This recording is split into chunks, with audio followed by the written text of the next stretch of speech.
কল্যাণকার ইসলামী দেশ নূরানি তার পরিবেশ মদিনায় মনোয়ারা নূরের নবী নূরের দেশ লা ইলাহা ইল্লাল্লাহ ওয়াহদাহু লা শারীকা লাহু ونشهد أن محمدا عبده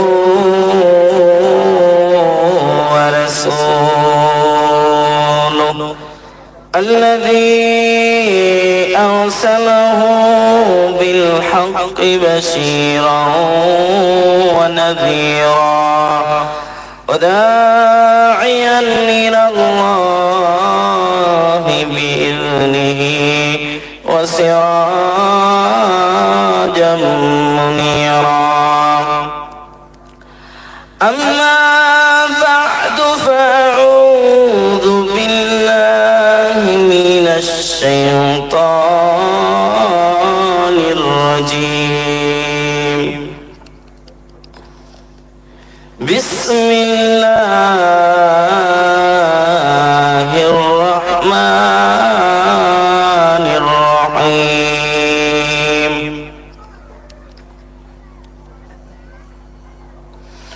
وقرن في بيوتكن ولا تبرجن تبرج الجاهلية الأولى إلى آخر الآية. وقال النبي صلى الله تعالى عليه وسلم إن الصدق يهدي إلى البر وإن البر يهدي إلى الجنة.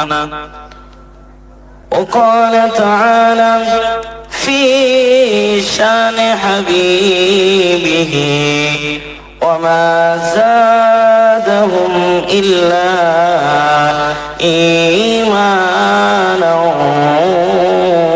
وتسليما. درد اللهم صل على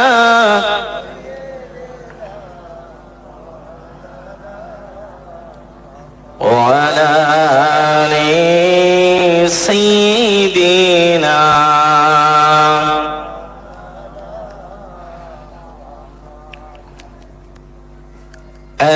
أجياتي نور رديش نور رشيتيني كوشيش مدينة منورة نور نبي نور رديش مدينة منورة نور نبي نور رديش أجياتي نور رديش নূরের সেতাই নাই কোশেষ মদিনায় মনোয়ারা নূরের নবী নূরের দেশ। নূরি নবীর নূরি চরণ লাগলো যেদিন মদিনায় লাগলো যেদিন মদিনায় লাগলো যেদিন মদিনায় মনোয়ারা লোকাম সেদিন লেগেছে মদিনার গায়। সুবহানাল্লাহ বলুন, আরো জোরে বলুন, আরো জোরে বলুন। নূরি নবীর নূরি চরণ লাগলো যেদিন মদিনায় যেদিন মদিনায় মনোয়ারা লোকাম সেদিন লেগেছে মদিনার গায়। কল্যাণকার ইসলামী দেশ কল্যাণকার ইসলামী দেশ নূরানি তার পরিবেশ মদিনায় মনোয়ারা নূরের নবী নূরের দেশ। ইয়া নবী সালামু আলাইকা يا حبيب سلام عليك يا نبي سلام عليك يا حبيب سلام عليك مدينة منورة نور النبي نور الدين দিয়াছে নূরের দেশ নূরের সেতাই নাই কোশে মদিনায় মনোহরা নূরের নবী নূরের দেশ আল্লাহুম্মা সাল্লি আলা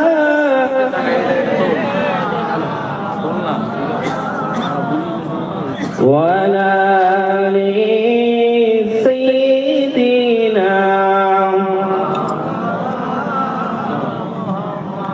আল্লাহর জিকির করে যারা আল্লাহর কাছে প্রিয় তারা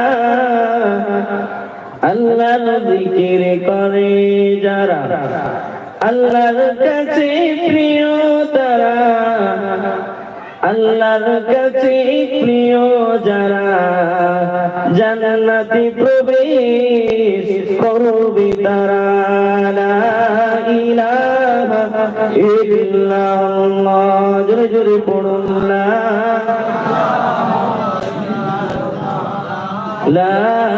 ইলাহা ইল্লাল্লাহ লা ইলাহা ইল্লাল্লাহ লা ইলাহা ইল্লাল্লাহ মুহাম্মাদুর রাসূলুল্লাহ সাল্লাল্লাহু আলাইহি ওয়াসাল্লাম আল্লাহুম্মা সাল্লি ওয়া সাল্লিম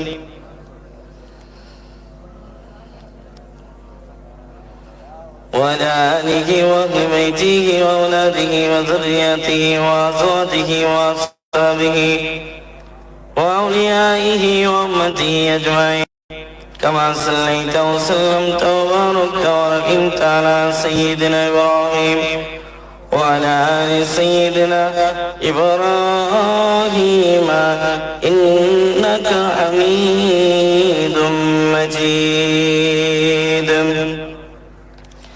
আমার একটা স্বপ্ন পূরণ করো ও দয়াময় তোমার কথা বলতে গিয়ে না পাই যেন ভয় আমার একটা স্বপ্ন পূরণ করো ও রব্বানা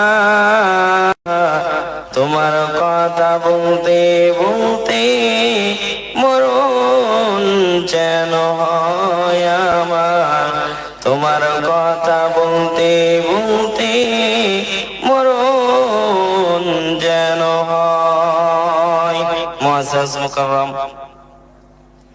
প্রিয় আমার গ্রামবাসী দূর দূরান্ত থেকে আগত আল্লাহ পাকের আশিকিন জাকিরিন শাকিরিন মুহিব্বিন মুরব্বিয়ান আওয়াম কলিজার টুকরা আমার সমবয়সী যুবক বন্ধুগণ স্নেহের ছোট ভাই পর্দার অন্তর আড়ালে অবস্থানরতা সম্মানিতা আমার আম্মা জান ও বোনেরা মালিকের দরবারে লক্ষ কোটি শুকর ও সুজুদ রব্বুল আলামিন আমাদের সকলকে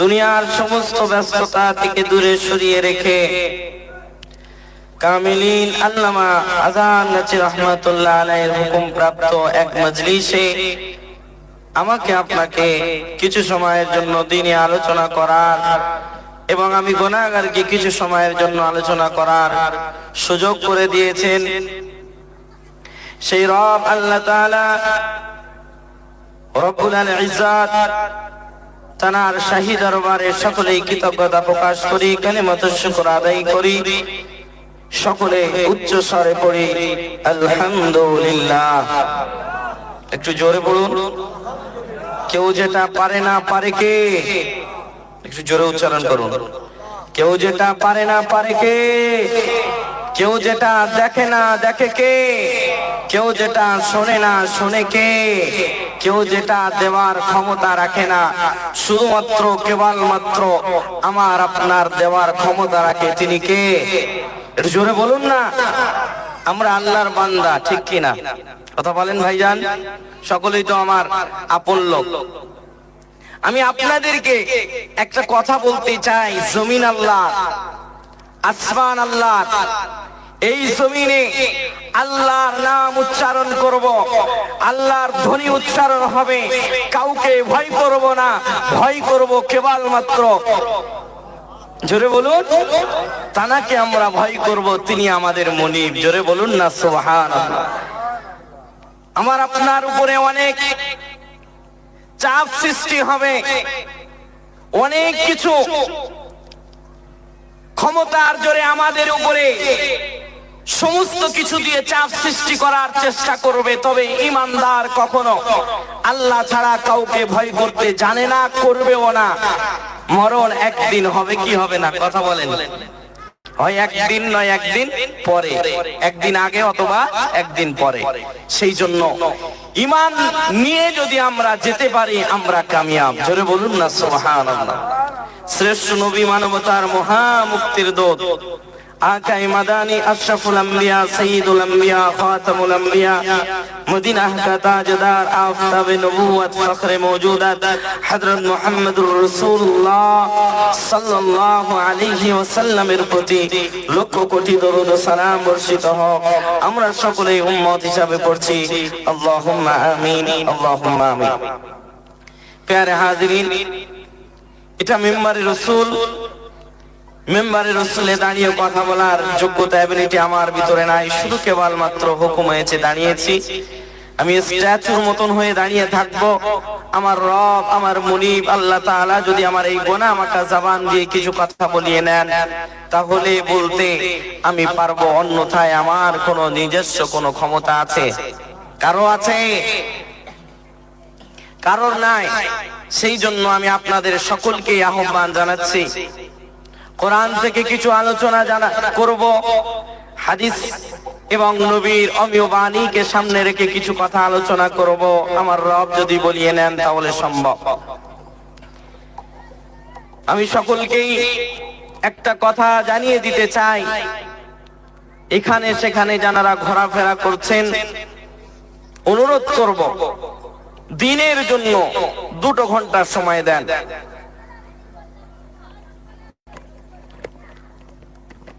আমি আপনাদের কাছে প্রশ্ন করছি, এই মজলিস আমি আপনি পেয়েছি, আগামীতে আরেকটা পাবো, এর নিশ্চয়তা আছে? বলেন না কেন? এর গ্যারান্টি আছে? সেই জন্য সকলকে আহ্বান জানিয়ে আমি বলছি, কোরআনের দাওয়াত দেওয়ার জন্য সকলে ছুটে আসুন, সময় দেন, এখানে বসুন। শুধু অন্তরটাকে আল্লাহর সাথে কানেক্ট করতে পারলে বান্দা, আল্লাহ সমস্ত কিছু তোমার অন্তরের খবর রাখে। আল্লাহ তোমার পূর্বের গুনাহ মাফ করে তোমাকে হেদায়েতের রাস্তা বলে দিবে। জোরে বলুন সুবহানাল্লাহ। আজ ইনশাআল্লাহ তাআলা আয়াত তেলাওয়াত করেছি, আমার আম্মা জান ও বোনেদেরকে নিয়ে কিছু কথা আলোচনা করব। কারণ আমার এলাকার, আমার বংশধর যারা আছেন আমার আওয়াজ শুনতে পাচ্ছেন, আমার আশেপাশের মানুষ, আমার প্রিয়জন, আত্মীয় স্বজন সকলে আমার আওয়াজ শুনছেন।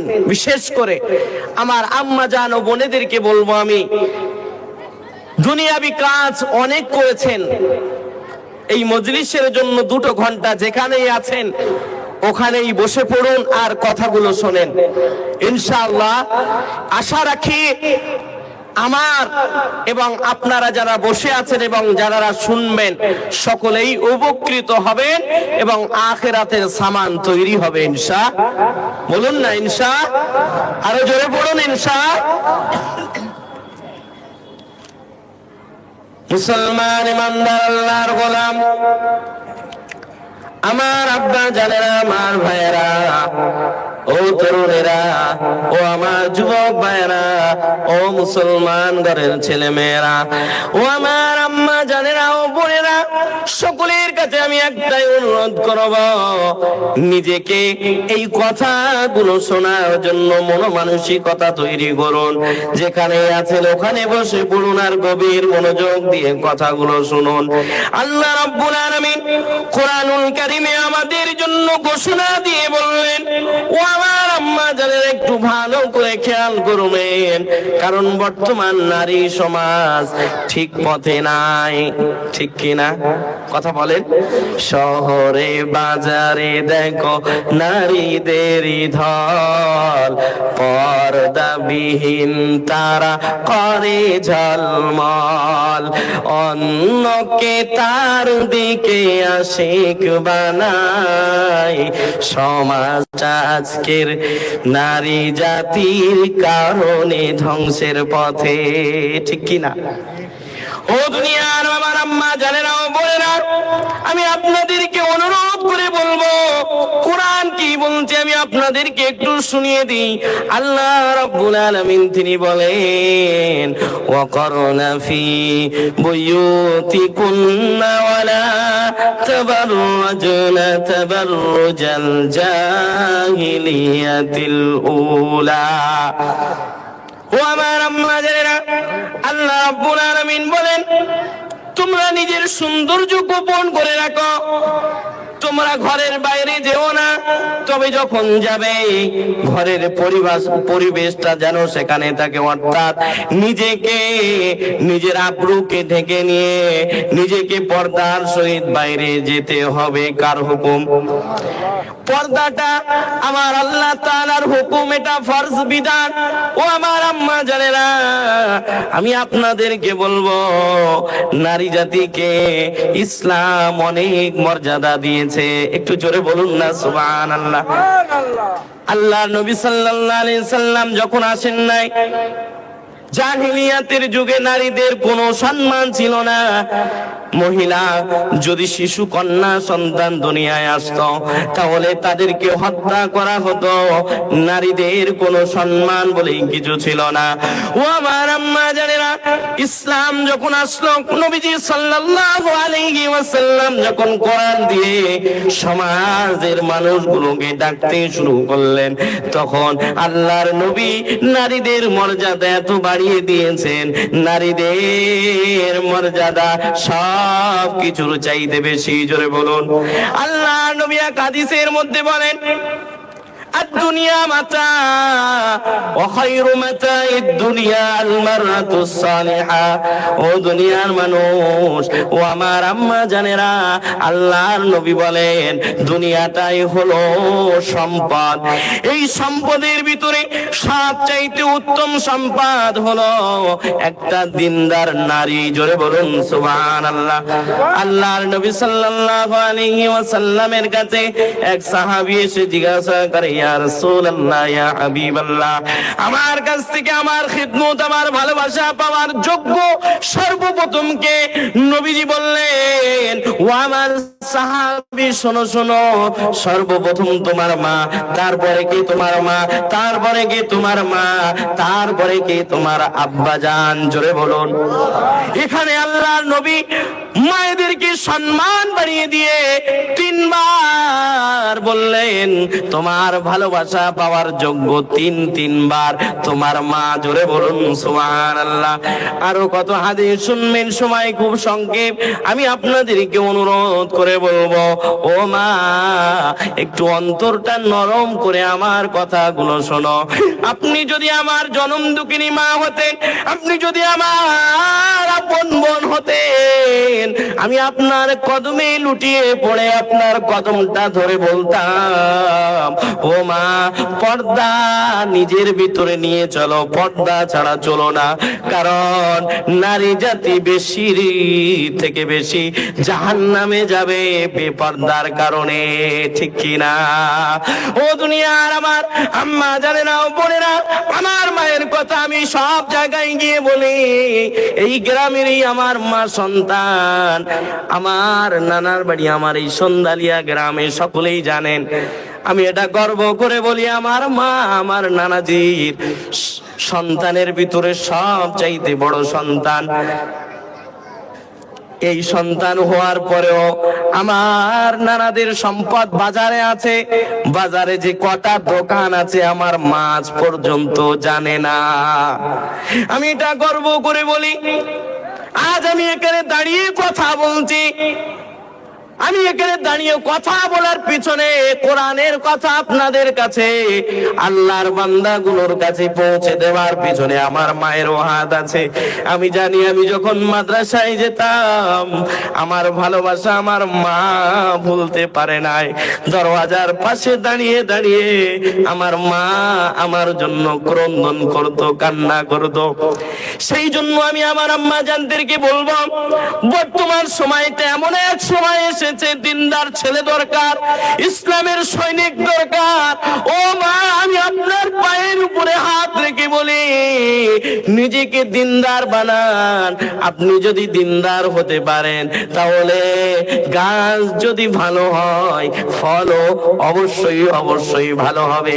জোরে বলুন।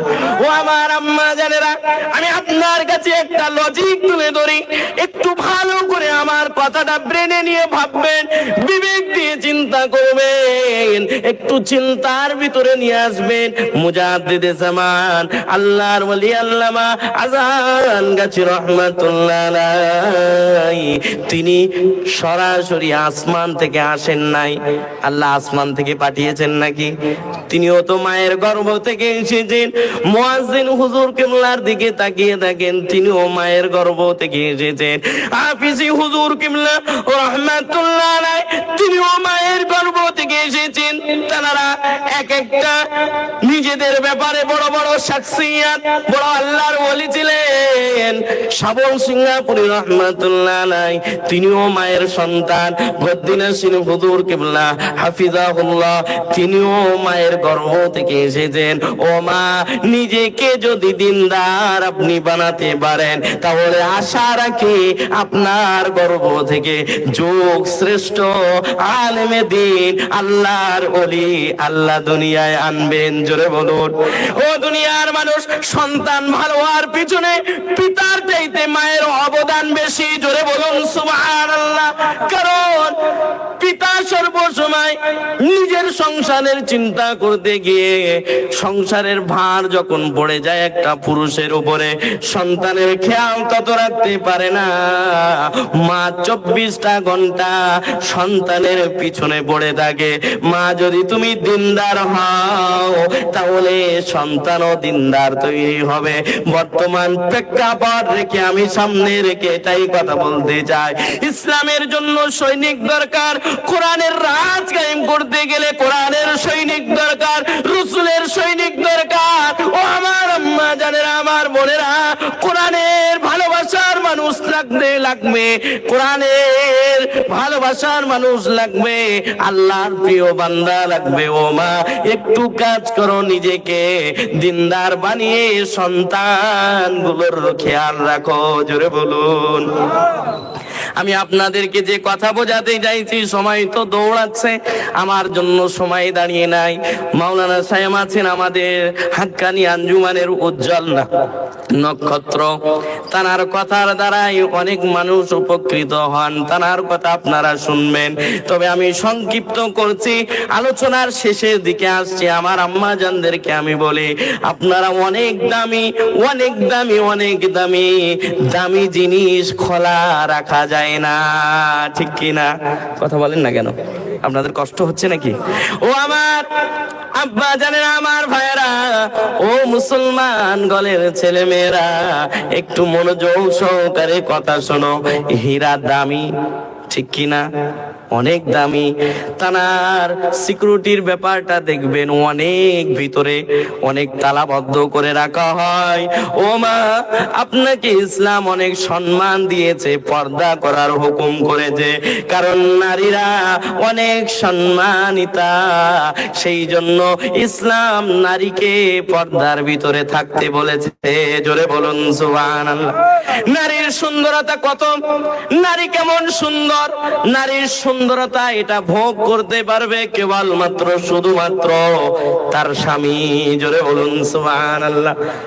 ও আমার আম্মা জানেরা, আমার বোনেরা, ভালো করে কথা শুনবেন। নবীজি সাল্লাল্লাহু আলাইহি ওয়াসাল্লাম বললেন, দুনিয়াটা ভোগের জিনিস, দুনিয়াটা সম্পদ। ওই দুনিয়ার সম্পদের ভিতরে সবচাইতে উত্তম সম্পদ হলো দিনদার নারী। সেই হিসাবে আমি আপনাদেরকে বলছি, আল্লাহর নবী চারটি কথা বলেছেন, নারীরা যদি এই চারটি কথা মেনে নিতে পারে তাহলে ওই নারীর জন্য জান্নাতের 8টা দরওয়াজা খুলে দেওয়া হয়। সেই চারটি কথা হলো, আল্লাহর নবী বলেন, ইযা সাল্লাতিল মারাতু খামসাহা ওয়া সামাত শাহরাহা ওয়া আতাত যাওজাহা ওয়া হাফিজাত ফারজাহা। ও দুনিয়ার মানুষ, ও আমার আম্মা জানেরা, প্রথম নাম্বার হলো নামাজ ঠিক মতন আদায় করবেন। রমজানুল মুবারক মাসের রোজা ঠিক মতন আদায় করবেন। আপনি পর্দাটা ঠিক মতন আদায় করবেন, স্বামীর খেদমত করবেন। আমার এক নানাজি আমাকে উদাহরণ দিয়েছিল, ও আমার নাতি তুমি শোনো, এই চারটি জিনিসের ভিতরে গুরুত্বপূর্ণ সবচাইতে বড় বিষয় হলো পর্দা। জোরে বলুন, পর্দা ছাড়া নামাজ হবে না, পর্দা ছাড়া রোজা হবে না, পর্দা ছাড়া স্বামীর খেদমত করলেও ফায়দা পাওয়া যাবে না। এখানে তিনি আছেন, আমি তার কথাটা কোট করে আপনাদের কাছে শোনাই, শোনেন। নামাজ 24 ঘন্টার ভিতরে 2-2.5 মিনিট, 2-2.5 ঘন্টা যদি নামাজের জন্য সময় দেওয়া হয়, ফজর থেকে এশা পর্যন্ত, এই নামাজগুলো যদি ক্যালকুলেট করা হয়, খুব জোর 2 থেকে 2.5 ঘন্টা সময় লাগবে, ঠিক না? কথা বলেন। ফজরে 10 মিনিট সময় নেন, আসরের ফজরের পরে জোহর, জোহরটাকে 15 মিনিট সময় নেন। এভাবে করে ক্যালকুলেট করলে 2-2.5 ঘন্টা সময় নামাজের মধ্যে দিলে 24 ঘন্টার ভিতরে আপনি 22 ঘন্টা ছুটি পাচ্ছেন। জোরে বলুন, একটু জোরে বলুন না সুবহানাল্লাহ। ও দুনিয়ার মানুষ, ও আমার আম্মা জানেন, একটু খেয়াল করবেন। রমজানুল মুবারক মাসের রোজা নবীজি পালন করতে বলেছেন, নারীরা এই কাজটি করবে। রমজানুল মুবারক 12 মাসের ভিতরে 1 মাস, ঠিক না? কথা বলেন, 1 মাস রোজা রাখবেন, 11 মাস ছুটি। জোরে বলুন সুবহানাল্লাহ। 3 নাম্বার স্বামীর খেদমত। স্বামী যখন বাড়িতে আসবে, কাজ থেকে ফিরবে, স্বামীর যা দরকার প্রয়োজনের জিনিস হাতে তুলে দিবেন এবং স্বামীর খাদ্য তৈরি করবেন, খানা তৈরি করবেন, সকালের নাস্তা তৈরি করবেন। সকালে বার হয়ে যাবে, অফিসে যাক, আদালতে যাক, যেখানে যায় কর্ম, নিজের রুজি রুটির জন্য যেখানেই যাক, কৃষি কাজে যাক, স্বামী বার হয়ে যায়, দুপুরের সময় বাড়ি আসে। দুপুরে কিছুক্ষণ আপনি খাবার সামনে দিয়ে দিলেন, আবার কিছুক্ষণ বিশ্রাম করার পরে আসরের আগে স্বামী বাইরে চলে যায়, সেই রাত 9টা-10টার সময় বাড়ি আসে। এই মাঝখানের সময়গুলো সব আপনি ছুটি পাবেন। স্বামীকে যখনই সামনে দেখবেন, খেদমত করবেন, স্বামীর খেদমত আদায় হয়ে যাবে, এই হুকুমটা আদায় হয়ে যাবে। জোরে বলুন সুবহানাল্লাহ। তবে যে পর্দার কথা বলা হয়েছে, নিজের আব্রুকে ঢেকে রাখতে হবে, নিজের লজ্জাস্থানকে ঢেকে রাখতে হবে, এই হুকুমটা কিন্তু 24 ঘন্টার জন্য ফরজ। জোরে বলুন, একটু জোরে বলুন না সুবহানাল্লাহ। ও আমার আম্মা জানেরা, আপনাদের আমি ছোট করার জন্য বলছি না। অনেক মা দেখবেন নামাজ পড়ে ঠিক মতন, কোরআন তেলাওয়াতও করে, তবে এখন আর ততটা কোরআন তেলাওয়াত শোনা যায় না। বাড়ির পাশ দিয়ে, খুব জোর 10 বছর আগের কথা আমি বলছি, আমার মুরব্বী অনেক বাবাজিরা আছে, ঘরের পাশ দিয়ে গেলে গুনগুন করে কোরআনের আওয়াজ শোনা যেত। তবে এখন এমন ডিজিটাল যুগ হয়েছে, সকাল বলুন, সন্ধ্যা বলুন, সর্বসময় এই ভাইরাস মোবাইল থেকে টিকটকের আওয়াজ, গানের আওয়াজ পাওয়া যায়, ঠিক না? কথাটা বাজে বললাম? ও আমার আম্মা জানেরা, পর্দার ব্যাপারটা দেখেন, আমি আপনাদেরকে বলছি ছোট করার জন্য নয়। অনেক নারী সমস্ত আমল করতে চায়, কিন্তু পর্দাটা ভালো করে করতে চায় না। স্বামীর অনুপস্থিতিতে, স্বামীর হুকুম ছাড়া বাজারে যায়, মার্কেট করতে যায়, স্বামীর হুকুম ছাড়া অনেক জায়গায় চলে যায়। অনেক নারী দেখবেন যাদের রাস্তার ধারে বাড়ি, অনেক 2-4 5 জন 10 জন মিলে এক জায়গায় বসে গোল টেবিল হয়, রাস্তার ধারে বসে। ও আমার আম্মা জানেন, আপনারা অনেক দামি, খবরদার, আমি আপনাদের কদমের উপরে হাত রেখে বলছি, পায়ের উপরে হাত রেখে বলছি, জানাদের বাড়ি পাবলিক রাস্তার ধারে, সেখানে আপনি বসবেন না। আপনার সম্মান অনেক, আপনি চাইলে ভিতরে বসতে পারেন। ভিতরে একসাথে বসে আপনি কি করবেন? নামাজের কথা আলোচনা করবেন, কোন দিনে কোন আলোচনা করবেন, আপনার ফায়দা হবে। তবে নারীরা বসলে সব কোনো আলোচনা হয় না। নারীরা এক জায়গায় হলে দেখবেন ওর মেয়ে কি করেছে, ওর ছেলে কোথায় পালিয়েছে, এই সমস্ত আলোচনা বেশি হয়, ঠিক না? হ্যাঁ, বাজে কথা বলছি? আমার আইজুল ভাই, ও আইজিন, এখানেই বাড়ি, আমার সাথে একদিন একটা কথা বলছিল যে মিজান, দেখবে নারীদের একটা বদ অভ্যাস, সেটা হলো কেউ যদি কোনো কিছু বলে, যেটা খবরদার কাউকে বলো না, আমি তোমার সাথেই বলছি। এই কথাটা শোনার পরে সে বলছে ঠিক আছে, আল্লাহর কি রে বউ, আমি কাউকে বলবো না, আমার সাথেই বললো। এই মহিলা, যে মহিলা শোনার পরে আবার আরেকজনকে ডাকছে, জানিস কি হয়েছে, আমাকে বলতে নিষেধ করেছে, তাও তুমি আমার কাছের বউ বলে সেই জন্য বলছি, খবরদার যেন কারোর সাথে বলিস না। কি বলেন, ঠিক না? বলে খবরদার কাউকে বলিস না, বলছে আল্লাহর কি রে বউ, আমি কাউকে বলবো না, আমার সাথেই বল। এভাবে হতে হতে একটা গোপন কথা সারা পাড়ায় রটে যায়। হ্যাঁ না? কি বলেন, ঠিক না বেঠিক? কষ্ট হচ্ছে আপনাদের যে মিজান কি শুরু করলে সব? একটু ঘটনা বলবে না, যেটা বর্তমান প্রেক্ষাপট, সেটা আমাদের জানার দরকার আছে না নাই? কথা বলেন। ও আমার আম্মা জানেন, আমার বোনেরা, আমি আপনাদেরকে অনুরোধ করে বলবো, পর্দাটা বিশেষ করে বেশি করে করবেন। পর্দার এত গুরুত্ব, নারী কখনো একা বাইরে বার হতে পারে না। আপনি দেখেন, হজটা ফরজ ইবাদত, ঠিক না? কোন নারী যদি বলে আমি হজে যাব একা, ভিসা পাবে বলে মনে হয়? ভিসা পাবে? কখনো পাবে না। কারণ এক নারী যদি বাইরে যায়, মাহরাম পুরুষ ছাড়া কখনো বাইরে যেতে পারবে না। কোন নারী যদি হজে যাওয়ার নিয়ত করে, স্বামী যদি দুনিয়ায় না থাকে, মাহরাম পুরুষ লাগবে, হয় তার ভাই লাগবে, নিজের এমন মানুষ যার সাথে বিয়ে করা হারাম, এমন মানুষ লাগবে, তারপরে হজে যেতে পারবে, ঠিক না? এটা শরীয়তের একটা মাসালা। ও মা, ইসলাম আপনাদেরকে অনেক সম্মান দিয়েছে, আপনাকে নিরাপদ দেওয়ার জন্য 4টি গার্জিয়ান তৈরি করেছে। জোরে বলুন, একটু জোরে বলুন না সুবহানাল্লাহ। মজলিসটাকে কাঁপিয়ে দেন, একটু জোরে বলুন সুবহানাল্লাহ। এটা জান্নাতের ফল। নবীজি বলেছে, তোমরা যখন জান্নাতের বাগানের পাশ দিয়ে অতিক্রম করবে, জান্নাতের ফল ভক্ষণ করে নিও। জোরে বলুন। জান্নাতের ফল নবীজি 4টি বলেছেন, সুবহানাল্লাহ, আলহামদুলিল্লাহ, আল্লাহু আকবার, লা ইলাহা ইল্লাল্লাহ, আল্লাহু আকবার। এই 4টি জান্নাতের ফল। আমি আপনি সুবহানাল্লাহ বললে আমার আপনার ক্ষতি হবে বলে মনে হয়? বলেন না, বলবেন তো ইনশাআল্লাহ? একটু জোরে বলুন না সুবহানাল্লাহ। ও দুনিয়ার মানুষ, আমার আম্মা জানেন, আমার বোনেরা, ভালো করে শুনেন। যে কথাটা আমি আপনাদের কাছে তুলে ধরছিলাম, সে কথাটা হলো, ও আমার আম্মা জানেরা, ও আমার বোনেরা, নিজেদের ভিতরে পর্দা নিয়ে আসেন। এই পর্দাটা অনেক দামি। এক নারী যদি বাইরে যায়, সাথে মাহরাম পুরুষ অবশ্যই লাগবে। যদি না যায়, ওই নারী বাইরে গেলে গুনাহ হবে না সওয়াব হবে? বলেন তো। ও আমার আম্মা জানেন, আমার বোনেরা, আপনাদের গার্ড দেওয়ার জন্য 4টি পুরুষ তৈরি করলেন। এক না, নবীজি বলেছেন, এক নারী যদি জাহান্নামে যায়, 4টি পুরুষকে টানতে জাহান্নামে নিয়ে যাবে। এই 4 জনাই গার্জিয়ান। দেখেন, ভালো করে খেয়াল করেন, পিতা, বড় ভাই, স্বামী, বড় সন্তান, এই 4টি গার্জিয়ান। ও আমার ভাইয়েরা, এই 4টির ভিতরে যারা পড়ে গেছেন, আমি আপনাদের কদমে হাত রেখে বলতে চাই, নিজের নিজের স্ত্রীকে খেয়াল রাখেন, নিজের মাকে খেয়াল রাখেন, নিজের বোনকে খেয়াল রাখেন এবং নিজের সব চাইতে কাছের ব্যক্তিগুলোকে খেয়াল রাখেন। এই 4 গার্জেনকে আমি অনুরোধ করব, পিতা ও পিতা তুমি তোমার কন্যা সন্তানকে খেয়াল রাখো। ও ভাই তুমি তোমার বোনকে খেয়াল রাখো। ও স্বামী যারা তোমরা স্বামী হয়েছ, স্বামী হওয়ার অধিকারটা তুমি ঠিক মতন আদায় করো, স্ত্রীকে খেয়াল রাখো। ও সন্তান তোমার আব্বা জান যদি দুনিয়ায় না থাকে, তোমার মাকে তুমি খেয়াল রাখো।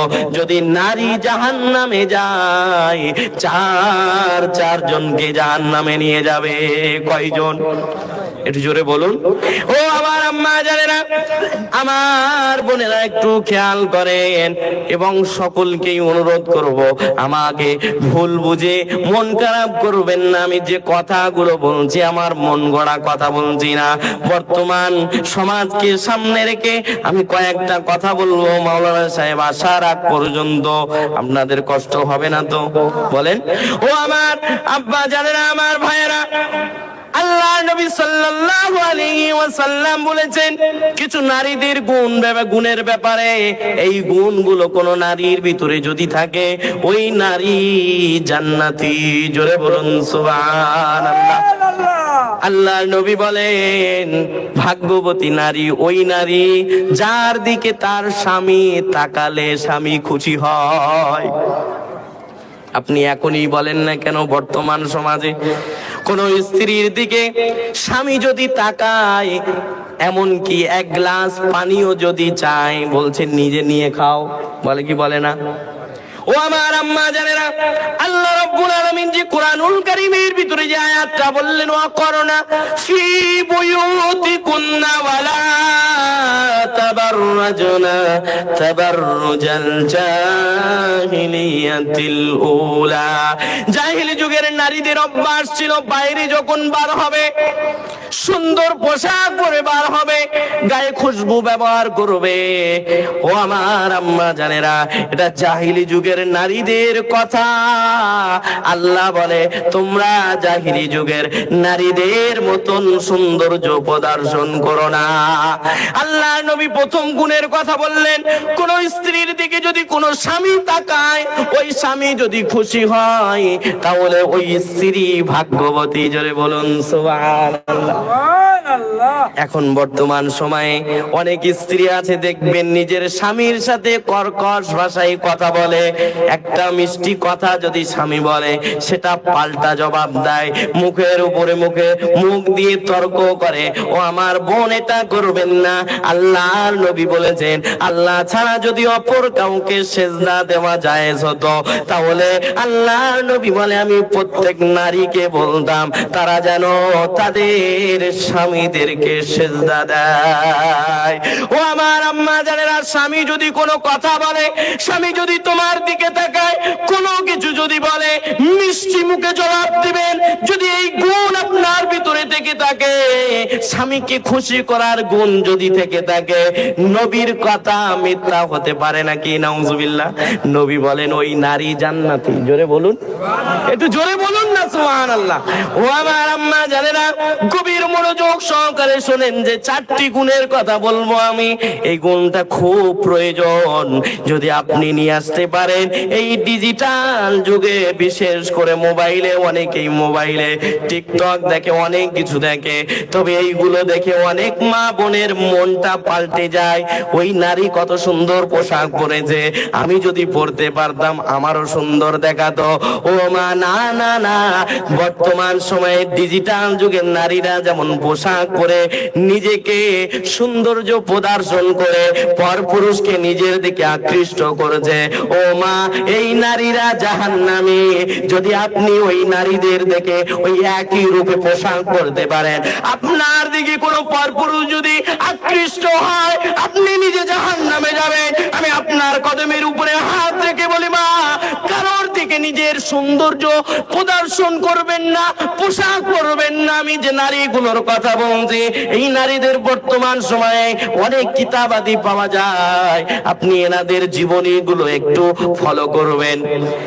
হাজেরা আলাইহিস সালাম ফেরাউনের স্ত্রী আসিয়া আলাইহিস সালাম, ঈসা আলাইহিস সালাতু ওয়াস সালামের আম্মা মারইয়াম আলাইহিস সালাম, আমাদের আম্মা জান খাদিজা রাদিয়াল্লাহু তাআলা আনহা, আমাদের নবীজি সাল্লাল্লাহু আলাইহি ওয়াসাল্লামের সবচেয়ে ছোট কন্যা ফাতেমা রাদিয়াল্লাহু তাআলা আনহা, যে নামগুলো বললাম এনাদের কিতাবাদিগুলো আপনি কিনে পড়তে থাকবেন। আপনার কোন নায়িকা, কোন গায়িকা আপনার জন্য মডেল নয়, আপনার জন্য মডেল হলো আপনার নেত্রী, আপনার জান্নাতের নেত্রী ফাতেমা রাদিয়াল্লাহু তাআলা আনহা। জোরে বলুন সুবহানাল্লাহ। আপনি ফাতেমা রাদিয়াল্লাহু তাআলা আনহাকে ফলো করে চলবেন, আল্লাহ আপনাকে জান্নাতের মেহমান বানিয়ে নেবেন। জোরে বলুন সুবহানাল্লাহ। মাওলানা সাহেব চলে এসেছেন, জি হুকুম দিয়েছেন, আমি বলছি বিয়াদবি নেবেন না। আপনাদেরকে যে কথাগুলো বলতে চাইছি একটু মনোযোগ সহকারে, বিশেষ করে আমার মা বোনদেরকে আমি অনুরোধ করব যে 4টি গুণের কথা। প্রথম নাম্বার বললাম, কোন স্ত্রীর দিকে যদি কোন স্বামী তাকায় আর স্বামী যদি খুশি হয়, নবী বলে ওই স্ত্রী জান্নাতি। জোরে বলুন। আল্লাহর নবী বলেন কোন স্ত্রীকে যদি কোন স্বামী আদেশ করে, ওই আদেশটা পালন করার জন্য স্ত্রী উঠে পড়ে লেগে যায়, ওই স্ত্রীও জান্নাতি। জোরে বলুন সুবহানাল্লাহ। ও আমার আম্মা জানে না, আপনি দেখেন আপনার স্বামী যদি কখনো কোনো কিছুর আদেশ করে, আপনি নিজের ভিতরে এই গুণটা নিয়ে আসার চেষ্টা করেন, যতটা পারবেন স্বামীর কথাটাকে মেনে নেওয়ার চেষ্টা করবেন। অনেকেই স্বামীর কথা মেনে নিতে চাই না, অনেক বাইরের পর পুরুষের সাথে মিষ্টি মিষ্টি কথা বলে, আছে না নাই? পরপুরুষের সাথে কর্কশ ভাষায় কথা বলবেন। বর্তমান ডিজিটাল যুগে আপনি যদি স্বামীকে খুশি করতে পারেন, পরপুরুষের সাথে কর্কশ ভাষায় যদি করতে পারে, কথা বলতে পারেন, আপনি জান্নাতি, আপনি জান্নাতি, আপনি জান্নাতি। জোরে বলুন সুবহানাল্লাহ। 3 নাম্বার, আল্লাহর নবী বলেন কোন স্ত্রী যদি তার স্বামী বাইরে গেছেন, তার সম্পদ এবং নিজেকে যদি হেফাজত করে, নিজেকে যদি হেফাজত রেখে এবং স্বামীর সম্পদগুলোকে হেফাজত রাখে, ওই নারীও জান্নাতি। জোরে বলুন, একটু জোরে বলুন না সুবহানাল্লাহ। আর শেষের কথাটা, এটা বড় মারাত্মক। আল্লাহর নবী বলেছেন স্বামীর পছন্দের বাইরে কোনো কিছু করা যাবে না। ও আমার আম্মা জানেন, আপনাদের অপছন্দ থাকার পরেও স্বামী যেটা পছন্দ করে সেটা যদি আপনার পছন্দ থাকে ভালো, আলহামদুলিল্লাহ। যদি অপছন্দ থাকে, স্বামীর পছন্দ থাকার কারণে আপনাকে মেনে নেওয়া লাগবে। এটা কার কথা বলেন তো? মদিনাওয়ালা নবী, কামলিওয়ালা নবীর কথা। আমি আমার আম্মা জানদেরকে বলবো, আপনাদের জান্নাতে যাওয়া বড় সহজ। নামাজ সময় মতন পড়বেন, রমজানুল মুবারক যখন আসবেন তখন সময় মতন রোজাটা আদায় করবেন, পর্দা পশিদার ভিতরে থাকবেন, স্বামীর খেদমত করবেন, তাহলে আল্লাহ আপনার জন্য জান্নাতের 8টা দরজা খুলে দিবে। যে কোনো দরজা দিয়ে আপনি জান্নাতে প্রবেশ করতে পারবেন। জোরে বলুন। আমার আম্মা জানো, বোনেরা, আমার ভাইয়ের আমি ইতি করলাম, সকলেই ভালো থাকবেন, সুস্থ থাকবেন। আর আমার আব্বা জানো, ভাইদের জন্য আমার মুর্শিদ যে কথাটা বলেছেন ওটাই যথেষ্ট। বিনা কাজায় নামাজ আদায় করবেন, কোরআনী নুরানি ওয়াজিফা তেলাওয়াত করবেন, হালাল রুজি খাবেন এবং আল্লাহর ভয় অন্তরে রেখে চলবেন। আল্লাহ রাব্বুল আলামিন আমাদের সকলকে শোনার থেকে বেশি বেশি আমল করার তৌফিক দান করুন। একটু আমিন বলবেন না? আপনাদের কষ্ট দিয়েছি নাকি? সকলে ভালো থাকবেন, সুস্থ থাকবেন। ওয়া আখির দাওয়ানা আনিল হামদুলিল্লাহি রাব্বিল আলামিন। হাক্কানি দরুদ শরীফ।